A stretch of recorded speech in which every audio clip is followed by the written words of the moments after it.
La femme cachée, nouvelle, écrite par Colette, lue par Équilivre, livre audio.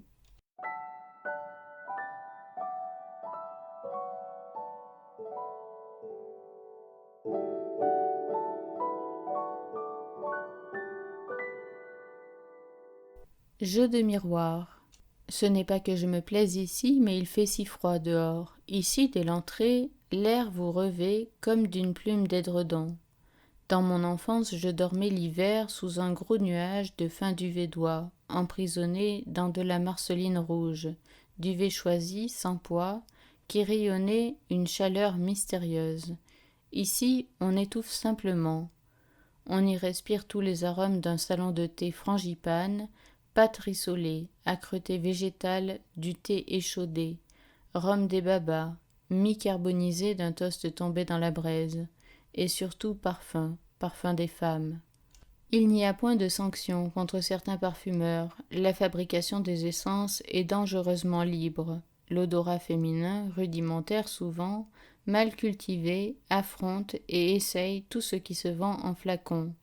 La lavande affadie d'angélique, la rose poissée de géranium, l'extrait de vanille inutilement tonifié de résine, le narcisse goudronneux, le lilas cyanhydrique, l'œillet créosoté, le benjoin déguisé en ambre, et toute cette flore imprécise, ces parterres distillés, où se révèle inévitable, mal cachée, l'âme nauséeuse du panais sauvage.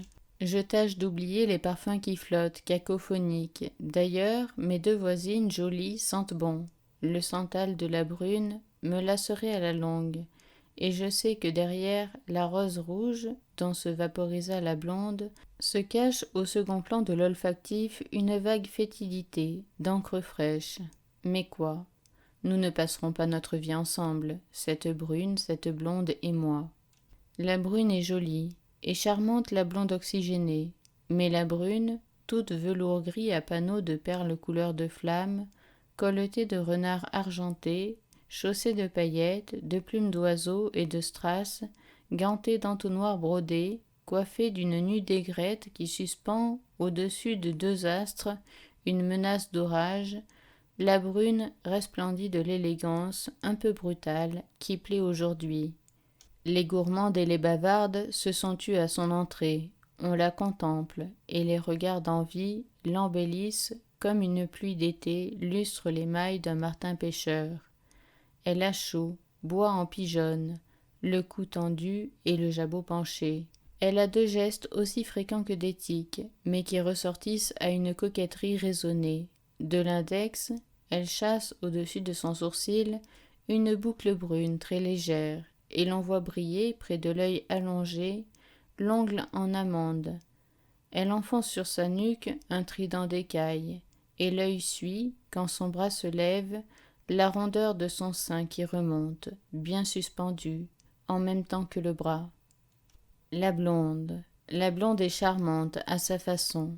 Ce n'est qu'une blonde en crêpe maroquin, noire et cape de panne, une blonde à l'encolure courte, à la bouche carnassière. Ses tics ne l'embellissent pas. Elle lance le menton en avant d'une façon doguine. Elle fronce le nez comme un petit phoque qui sort de l'eau, en clignant les yeux. Ce n'est pas joli, je voudrais le lui dire. À la bonne heure. Voici qu'elle imite, sous le feu des regards, le jeu de son amie.